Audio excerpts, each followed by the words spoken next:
Chuck the Turd, who wasn't crowned over Jacob's pillow or the coronation stone. He was crowned, because I've got that, right? He was crowned over a sewerage manhole cover. And that's why I call him Chuck the Turd, right? And the Jacob's pillow coronation stone is what it represents is God's presence and God's presence in the coronation.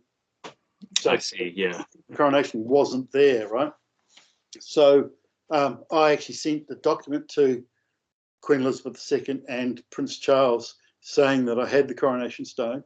So if he's getting crowned, he should contact me and say, I need to borrow the coronation stone because all the evidence shows that it's real. Like it's exactly the right length, width, height, and weight. It was found in the right location at the right time, and it's made of the right stone, whereas our one's made of red sandstone from the local quarry.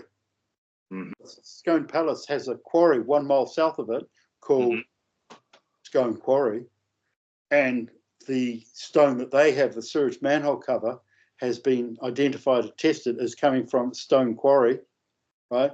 It's not coming from Israel or Egypt or Ireland.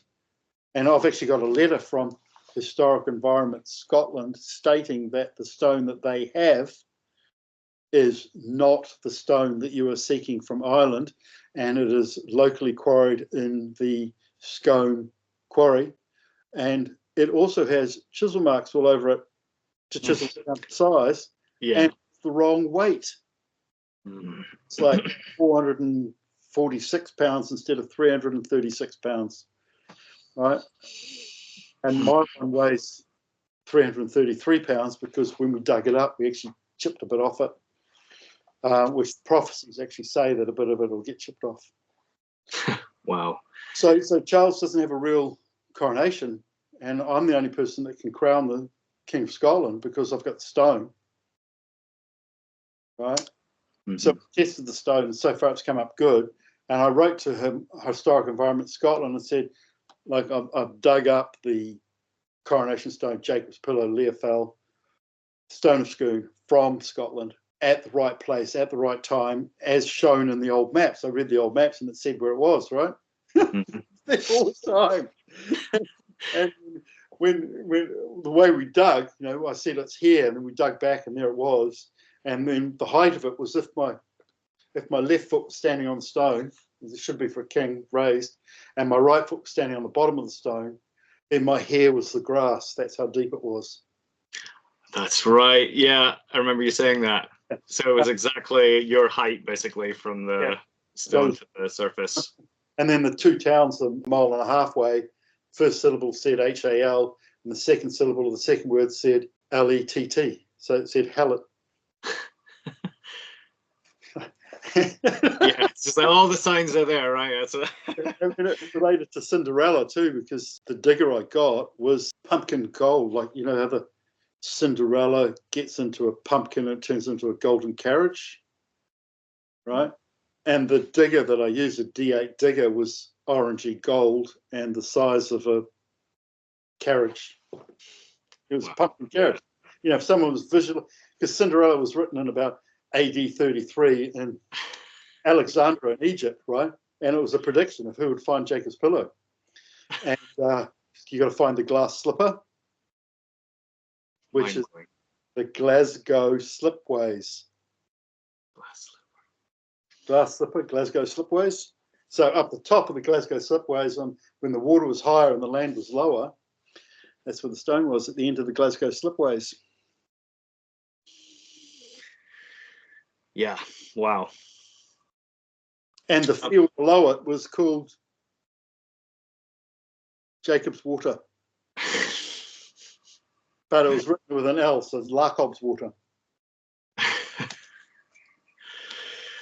I mean, it was obvious. It was obvious. And in the old map, they had all these maps, and they had one map which was garbage, absolute garbage. Yeah. But you could see an outline of Aaron on it. And so he's standing there, he's got a big pom-pom hat on, because Judah's Scotland, right? And he's got a staff, let's say, like this. So it's like that, right? So you see this bit of the staff, and then you see just this, and that marked where the stone was. X marks the spot, right? And then on the other side of the ravine, it had a white stone marker for this is where it is. And then two different trees had joined together and formed a half circle each, like that. Mm-hmm. So you stood on the other side and you looked through the perfect circle, and there was the stone.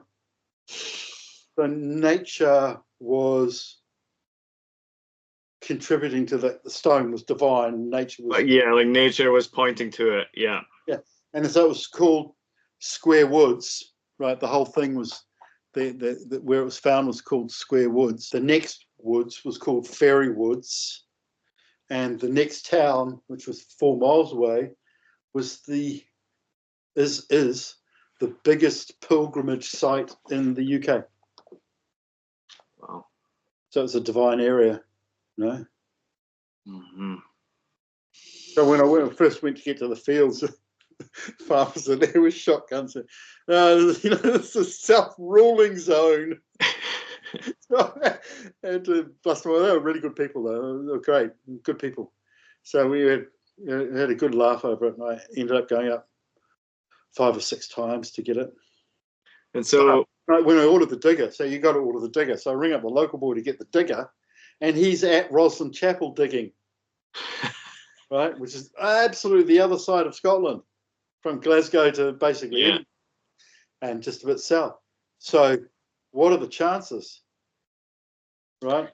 And then we go and present at Roslyn Chapel. So yeah, that's what I was going to say. So there's a connection to Roslyn Chapel with this whole story as well. So I was watching some of your recent videos in Peterborough Cathedral.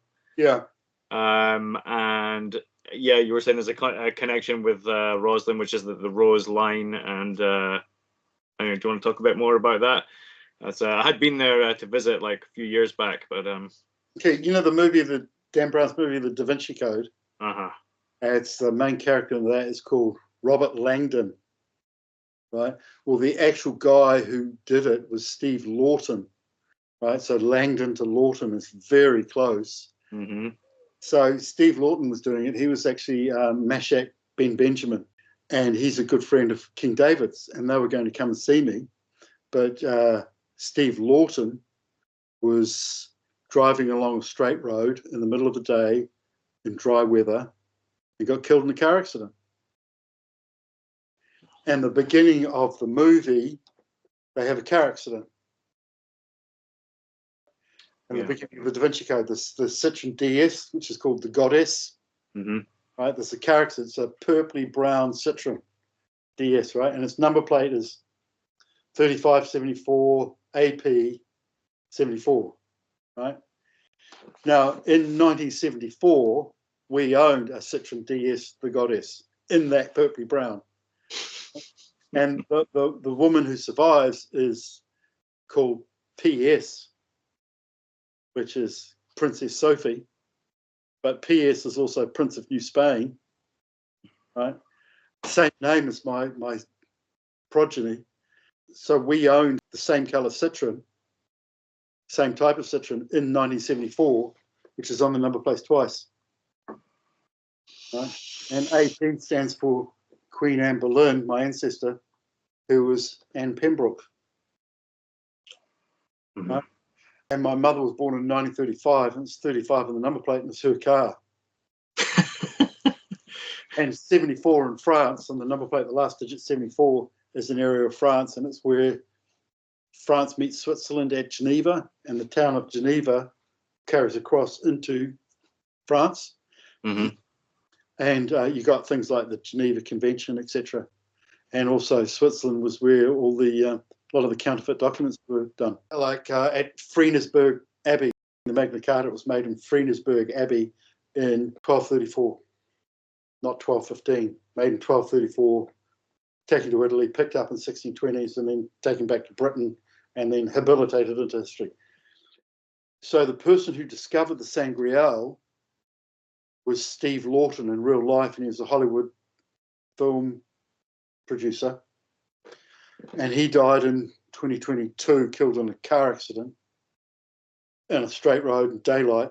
The movie starts with a car accident, and then I took over from there because King David came and saw me almost exactly a year ago, and we drove up to Roslyn Chapel, and I bought the tickets for both of us to go in. So I play Robert Langdon, actually taking the Sangréal into Roslyn Chapel. Wow. I fulfilled that part of the Da Vinci Code. It's just absolutely extraordinary, and yeah, it is. I feel really, like you said, the greatest story ever told, and we're only got a little piece of it at the moment. Yeah. Well, one of the things I should mention, I was the person that took the Sangréal. He drove, but I was the person that took the Sangréal, or went with the Sangréal, into Roslyn Chapel. He's King David. He's the true King of Scotland. And when he went into Roslyn Chapel, we went to Roslyn Chapel. We walked around it, and he's got the 2 rings. So he showed some people walking the dog the 2 ring. They contacted everyone, phoned everyone, and by 11 in the morning, within an hour, all of the high orders had turned up, right, to greet him going into Roslyn Chapel, and he decodified it because it was actually built for him. So he decodified it in front of them, and they all agreed with what he said. How did you know that? It was secret family history. And he decodified the symbols, which are on the floor, on the walls, and outside. And then the pattern on the walls showed up simultaneously in the Schumann residence.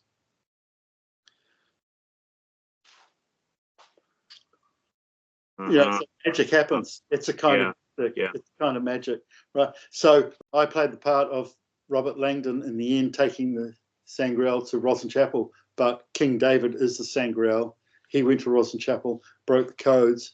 That's his lineage and that's his ancestors. It was built for him. He decodified it straight away. It was magnificent to see, really. It was just wow. And then all these people standing there, I go, just couldn't believe it. And the curators were going, wow, how'd you know that? You know? So the Sangréal, the Holy Grail, then, so is the line of King David, the King of Scotland. So, also the ancient King of Scotland, King David, who's the father of Solomon. His younger sister was Tamar, and that's my younger sister's name. So what happens with King David, myself, King John, is it's like this. Right? It's just like completely intermeshed. Yeah. The tree up here is 777 meters from here, which is the number of the shin, and I've been running the shin. It was struck by a thunderbolt. A third of it, the oak tree split off, and what's revealed is 2 horses and a Jesus-like figure in the Passion of Christ going sort of, and then 2 other faces coming in intermeshed over the top, side by side. So yeah, so can you tell me about this, the shin, and what that is? And I've heard you say this before, that you're running the shin, but I don't really know what that means. Yeah, not many people do. It's the forbidden secret. It's a lot of levels, but it's the forbidden secret. And one of the forbidden secrets is that there were 2 Jesuses who both held the title Christ. Christ is a title. It's not a brand of white flowing gown.